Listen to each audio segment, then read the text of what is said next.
I love, I hate, I miss my sister. Chapter 2. Carefree. What a strange word. My parents refused to move out. Dad refused because he can't bear to leave Jalila. Mom has no opinion. She's in denial. She refuses to believe what happened.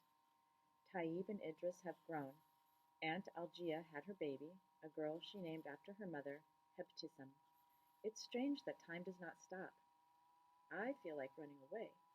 Final exams, excuse me, final exams are at the end of the school year. I will ace them and get my diploma. Then I will leave. So I work hard, losing myself in my books. I'm oblivious to the difference between night and day. For me, the world is a small, narrow bedroom with twin beds and two desks, a space terrifying and comforting at the same time. Chapter 3. Sohan, wait for me. Hurry up then. Jalila hoists her bags over her shoulders, one filled with schoolbooks, the other stuffed with her basketball gear, shoves a slice of bread into her mouth, and takes the stairs four at a time behind me. We're always late because of you, I complain as we head outside.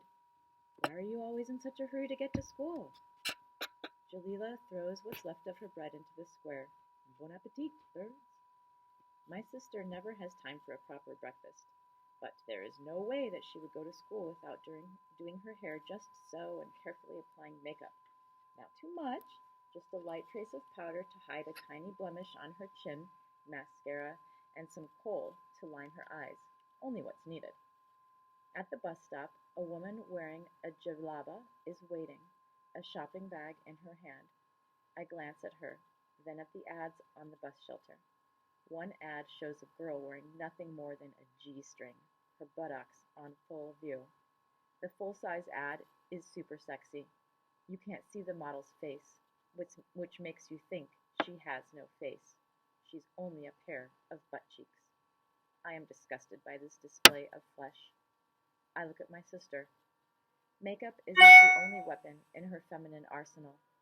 She's wearing jeans that hug her curves, a close-fitting sweater so short it exposes her back when she bends down, and a mini hoodie. She is lovely, so superficial. It's probably her age. I'm only 11 months older than Jalila, but I don't feel the need to expose parts of my body. My sweaters are long enough to cover my waist. And even if I don't feel like lending my tight jeans to Jalila, I don't wear them anymore. I've switched to a pair of looser fitting cotton pants. They may not be as stylish as jeans, but they're more comfortable. Besides, I don't want a boy to look at me because he's attracted to my bared skin. I want something more, something better. Conceit is a sin, I know.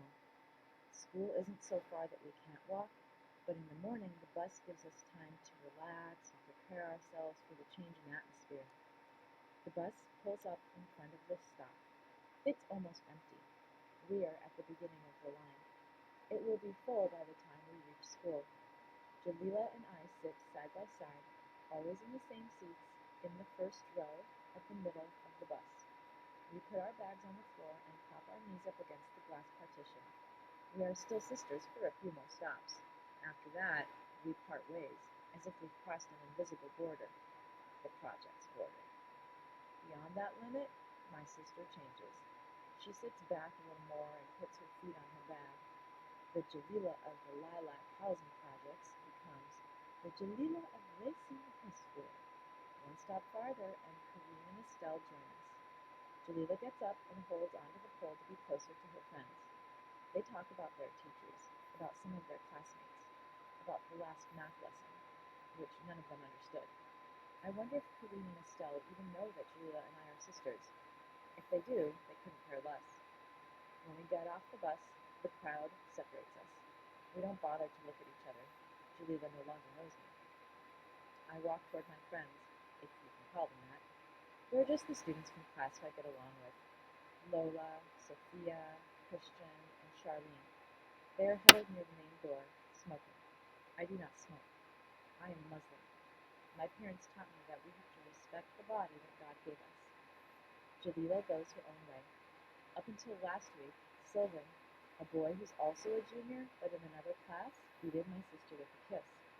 Hand in hand, they would join their friends. They made a cute couple, and it lasted a month and a half, a short-lived love story. Jalila filled me in on the details at night when the light was out. Ever since she started flirting in 10th grade, she's told me everything. She had never gone out with a boy for such a long time, but she broke it off last week because she got fed up. Sylvan's too dull, is what she told me. My sister needs passion. Sylvan looked unhappy for a few days, but now he seems better. He still hangs out with Jalila and the others, and yesterday I saw them all laughing together. I've never gone out with a boy. Jalila sometimes makes fun of me in a nice way. She claims that Basil, the tall, blonde guy in her class, is crazy about me.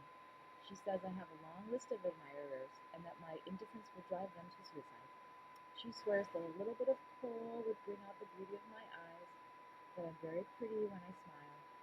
Of course, hearing her say these things makes me smile. Jalila just lit a cigarette.